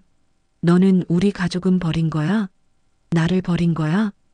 진숙의 목소리가 금방이라도 울음으로 변할 것 같았어요. 누나, 버린 게 아니라. 됐어. 나한텐 이제 아무도 없어. 결혼도 계속 안 되고, 동생도 날 버렸고, 난 혼자야. 완전히 혼자라고. 전화가 끊겼습니다. 거실에 침묵이 흘렀어요. 지우는 고개를 숙인 채 아무 말도 하지 못했습니다. 선희가 조용히 말했어요. 형님은 저를 미워하는 게 아니에요. 응? 저 때문에 당신을 뺏겼다고 생각하는 거예요. 지우는 선희를 바라봤습니다. 그녀의 눈에는 눈물이 가득했어요. 형님은 당신을 사랑하는 게 아니라 집착하는 거예요. 동생이 아니라 소유물로 보는 거죠. 선희야. 그리고 당신은 그걸 모른 척하고 있어요. 5년 동안 선희는 일어섰습니다. 전 이번 추석에 갈래요. 정말? 괜찮겠어? 안 괜찮아요. 하지만 가야 해요. 왜? 도망치기 싫어요. 누가 뭐라 해도 난 내 자리를 지킬 거예요. 선희는 방으로 들어갔습니다. 지우는 거실에 혼자 남았어요. 그날 밤 선희는 잠들지 못했습니다. 침대에 누워 천장을 바라봤어요. 왜 이렇게 힘들까? 사랑하는 사람과 결혼했는데 창밖으로 달빛이 들어왔습니다. 선희는 그 빛을 바라보며 생각했어요. 이번 추석엔 뭔가 달라져야 해. 이대로는 안 돼. 다음 날 아침 선희는 평소보다 일찍 일어났습니다. 거울을 보며 화장을 하는데 얼굴이 많이 피곤해 보였어요. 괜찮아. 할 수 있어. 그녀는 스스로에게 말했습니다. 회사에 가서도 집중이 안 됐어요. 계속 진숙의 문자가 머릿속을 맴돌았죠. 점심시간 동료가 물었습니다. 선희 씨, 오늘 안색이 정말 안 좋아요. 무슨 일 있어요? 신우이가 추석에 오지 말래요. 뭐라고요? 그게 무슨... 시어머니 이름까지 팔면서요. 근데 거짓말이었어요. 동료는 놀란 표정으로 선희를 바라봤습니다. 그건 너무한 거 아니에요? 저도 그렇게 생각해요. 근데 제가 뭘 어떻게 할 수 있겠어요? 남편분은 뭐래요? 형님한테 얘기했대요. 근데 별로 달라질 것 같지 않아요. 동료는 선희의 손을 잡아줬습니다. 힘내요. 당신은 잘못한 게 없어요. 고마워요. 하지만 선희는 알고 있었어요. 잘못한 게 없어도 힘든 건 마찬가지라는 걸. 그날 저녁 집으로 돌아가는 길에 선희는 친정에 들렀습니다. 오랜만에 부모님을 뵙고 싶었어요. 어머니, 저 왔어요. 어머, 선희야. 웬일이니? 어머니가 반갑게 맞아줬습니다. 선희는 어머니를 꼭 안았어요. 그냥 보고 싶어서요. 무슨 일 있니? 얼굴이 안 좋은데. 아니에요, 괜찮아요. 하지만 어머니는 알고 있었습니다. 딸이 힘들어한다는 걸요. 시댁에서 또 뭐라 했니? 선희는 고개를 저었어요. 아무것도 아니에요. 그냥 추석 준비가 걱정돼서요. 우리 선희가 고생이 많구나. 어머니는 딸의 머리를 쓰다듬어 줬습니다. 선희는 그 순간 눈물이 날 것 같았어요. 어머니, 전 잘하고 있는 거 맞죠? 그럼 우리 딸 최선을 다하고 있잖니. 그런데 왜 인정받지 못하는 걸까요? 세상엔 원래 그런 사람들이 있어. 아무리 잘해줘도 인정 안 하는 사람들. 형님이 그런 사람인가 보구나. 어머니의 말에 선희는 고개를 끄덕였습니다. 그래도 포기하지 마라. 내가 옳은 일을 하고 있으면 언젠가는 빛을 볼 거야. 네, 어머니. 친정을 나오면서 선희는 조금 힘을 얻었어요. 어머니의 따뜻한 말이 위로가 되었죠. 집으로 돌아가는 차 안에서 선희는 다짐했습니다. 이번 추석엔 당당하게 갈 거야.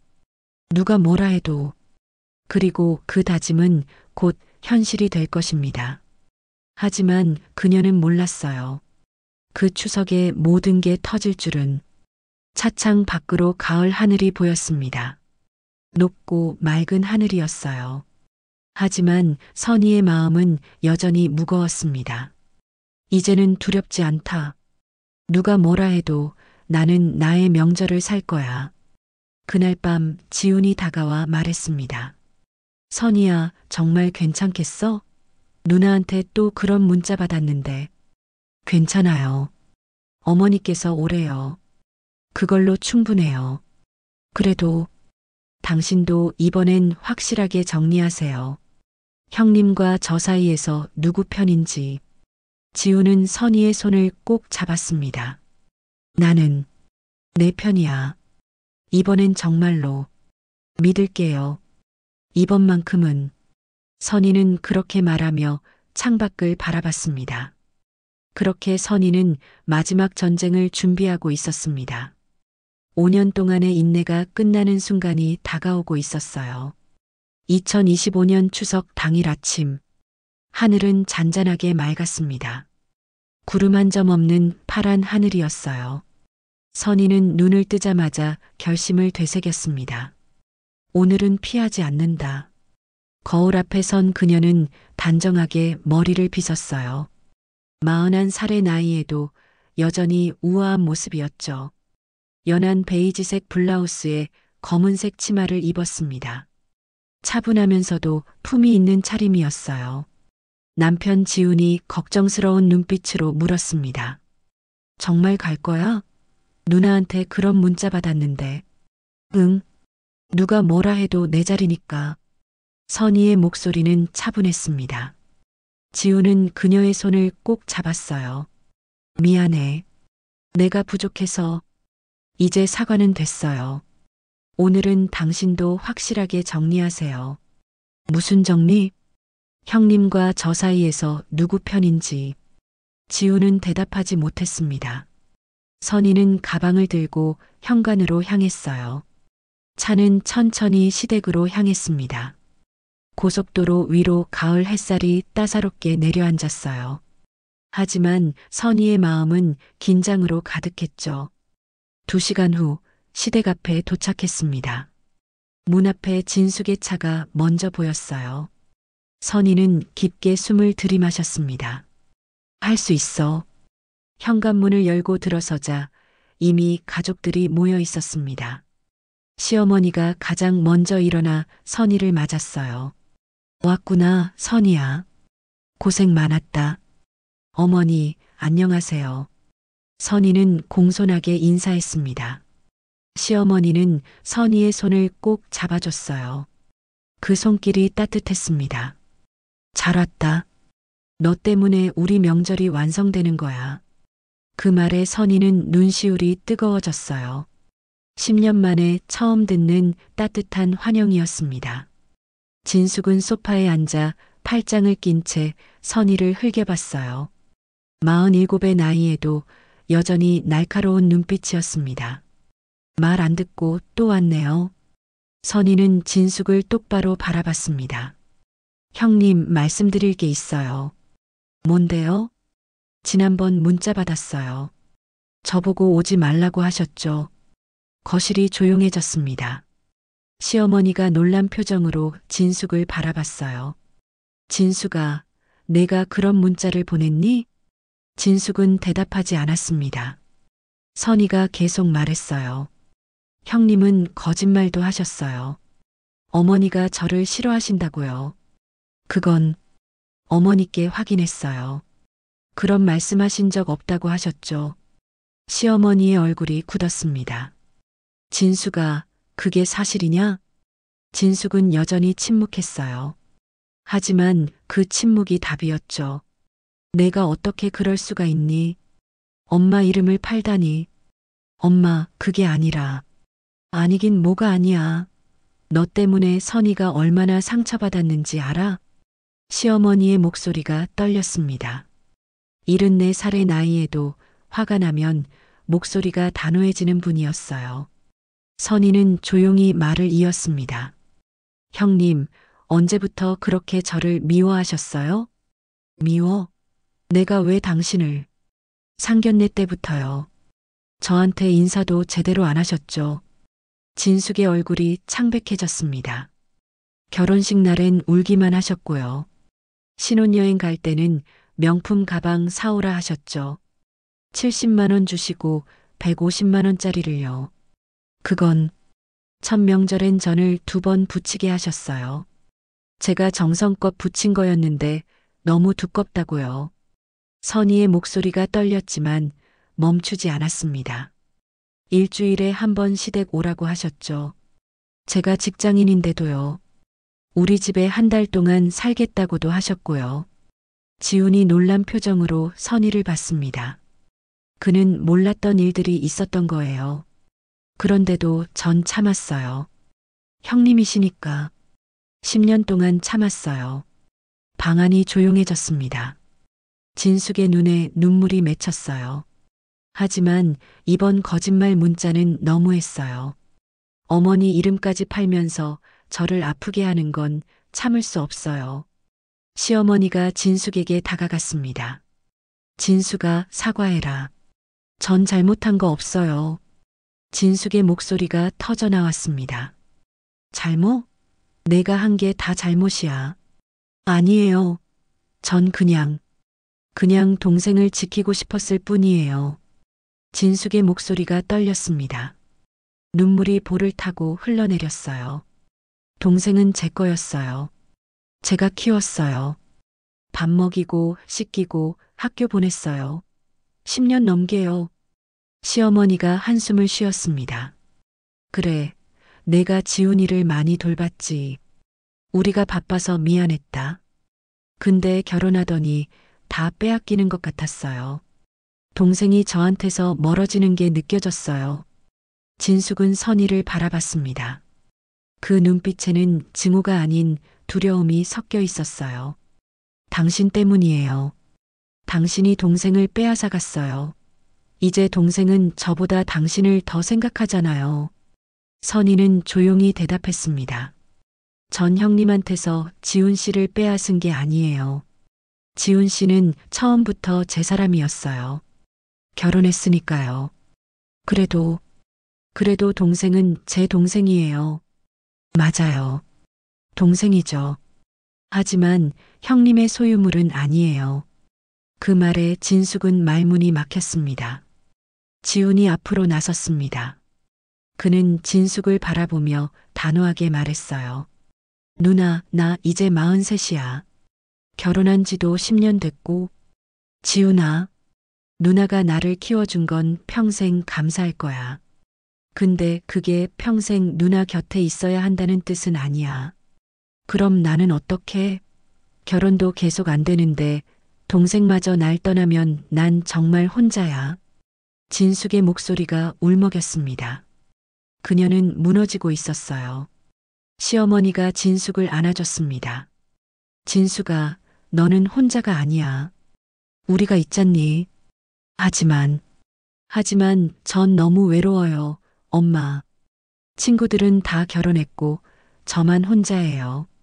동생이라도 제 곁에 있어야 하는데. 알아. 다 알아. 근데 지훈이도 자기 인생이 있단다. 시어머니는 딸을 품에 안은 채 등을 토닥여줬어요. 진숙은 어린아이처럼 울었습니다. 선희는 그 모습을 보며 복잡한 심경이 들었어요. 진숙이 미워서가 아니라 외로워서 그랬다는 걸 이제야 알았죠. 잠시 후 진숙이 울음을 멈추고 선희를 바라봤습니다. 미안해요. 선희는 놀랐습니다. 10년 만에 처음 듣는 사과였어요. 정말 미안해요. 제가 너무했어요. 진숙의 목소리는 작았지만 진심이 담겨 있었습니다. 전 그냥 무서웠어요. 동생을 잃을까봐, 저만 혼자 남을까봐, 40이 넘도록 결혼도 못하고. 선희는 한참을 침묵하다 입을 열었습니다. 형님, 전 형님한테서 지훈 씨를 빼앗으려 한 적 없어요. 알아요. 이제 알아요. 그리고 형님은 혼자가 아니에요. 가족이 있잖아요. 진숙은 고개를 끄덕였습니다. 시어머니가 말했어요. 그래, 우리가 다 여기 있다. 진수가 너는 혼자가 아니야. 딸이 있고 아들이 있고 며느리도 있단다. 지훈도 누나에게 다가갔습니다. 누나, 나도 항상 누나 편이야. 근데 이제는 내 방식대로 할게. 일주일에 한 번씩은 못 오지만 한 달에 한두 번은 꼭 올게. 알았어. 미안해, 동생아. 내가 너무 집착했어. 진숙은 선희를 바라봤습니다. 선희 씨, 용서해 줄 수 있어요? 선희는 잠시 망설였습니다. 10년의 상처가 한 번의 사과로 지워지지는 않았어요. 하지만 그녀는 알았습니다. 용서하지 않으면 자신도 자유로울 수 없다는 걸요. 시간이 필요해요, 형님. 하지만 노력해 볼게요. 진숙은 고개를 숙였습니다. 시어머니가 선희의 손을 잡았어요. 선희야, 고맙다. 10년 동안 참 많이 참았다. 아니에요, 어머니. 이제 내가 좀 편해졌으면 좋겠다. 오늘이 처음이구나. 이렇게 마음 편한 명절은. 선희는 눈물이 났습니다. 하지만 이번엔 슬픔의 눈물이 아니었어요. 안도의 눈물이었죠. 고마워요, 어머니. 그날 오후 선희는 부엌에서 전을 부쳤습니다. 지글지글 기름이 튀며 익어가는 소리. 그 소리가 이제는 위로처럼 들렸어요. 진숙이 조심스럽게 부엌으로 들어왔습니다. 선희 씨, 제가 도와드릴까요? 선희는 놀라서 진숙을 바라봤습니다. 진숙의 얼굴에는 더 이상 적대감이 없었어요. 괜찮아요, 형님.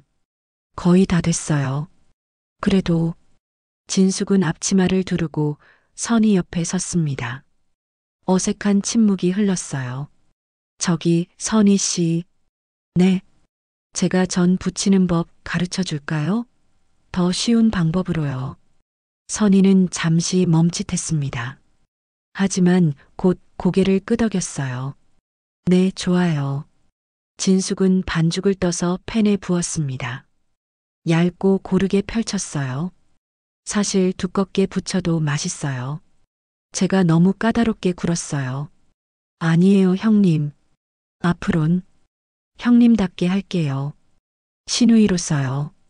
더 이상 간섭하지 않을게요. 두 사람은 나란히 서서 전을 부쳤습니다. 여전히 어색했지만 적어도 평화로웠어요. 저녁 식사 시간, 식탁에는 오랜만에 웃음소리가 흘렀습니다. 진숙의 적대감이 사라지자 분위기가 훨씬 부드러워졌어요. 선희야, 이전 정말 맛있다. 시아버지가 칭찬했습니다. 선희는 수줍게 웃었어요. 감사합니다, 아버지. 진숙이랑 같이 만들었대요. 시어머니가 말했습니다. 진숙이 어색하게 웃었어요. 제가 뭘? 선희 씨가 다 하셨어요. 식사 후 선희와 진숙은 함께 설거지를 했습니다. 물소리만 흐르는 정적 속에서 진숙이 먼저 입을 열었어요. 선희 씨, 네.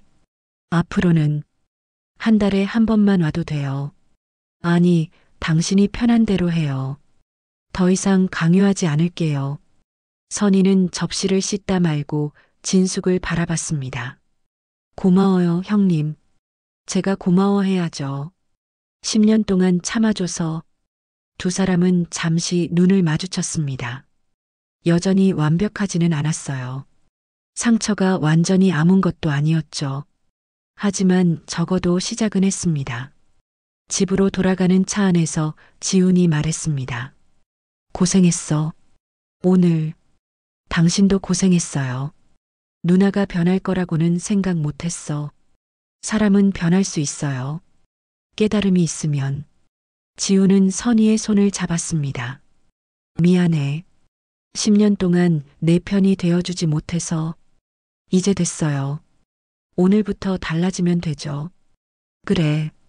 이제 우리가 시작하자. 진짜 우리 인생을. 차창 밖으로 가을 달이 떠올랐습니다. 밝고 환한 달이었어요. 선희는 그 달을 바라보며 생각했습니다. 이제 됐어. 이제 진짜 내 명절을 살 수 있어. 차창에 비친 그녀의 얼굴에는 미묘한 평온이 깃들어 있었어요. 싸움의 끝, 그 자리에 남은 건 분노가 아니라 조용한 해방감이었습니다. 집에 도착해서 침대에 누우며 선희는 속삭였습니다. 드디어 끝났구나. 긴 전쟁이. 지훈이 그녀를 꼭 안아줬어요. 고생 많았어. 정말. 우리 앞으로는 평화롭게 살 수 있겠죠? 그럼. 당연하지. 선희는 눈을 감았습니다. 오랜만에 편안한 잠이 올 것 같았어요. 그리고 그렇게 오랜 상처의 계절은 끝났습니다. 다음 명절엔 그녀의 전이 다시 붙여질 것입니다. 이번엔 오로지 자신을 위한 전으로. 그리고 언젠가는 형님과 함께 웃으며 붙일 수 있는 전으로. 완벽한 해피엔딩은 아니었지만 적어도 평화로운 시작이었습니다. 그리고 그것으로 충분했어요. 선희는 창밖을 바라봤습니다. 새벽이 밝아오고 있었어요. 긴 밤이 끝나고 새로운 아침이 오는 것처럼 그녀의 삶에도 새로운 시작이 찾아오고 있었습니다. 이제 진짜 행복하게 살 거야. 그녀는 자신에게 약속했습니다. 그리고 그 약속을 지킬 수 있을 것 같았어요. 41살의 정선이는 10년의 긴 싸움 끝에 마침내 자유를 찾았습니다. 그리고 그 자유는 누구도 빼앗을 수 없는 것이었죠. 세상의 모든 며느리들에게, 그리고 관계 속에서 상처받은 모든 이들에게 이 이야기가 작은 위로가 되기를 바랍니다. 지금까지 함께 해주셔서 감사합니다. 좋아요, 구독을 눌러주시고 다음 이야기를 기다려주세요. 건강하세요.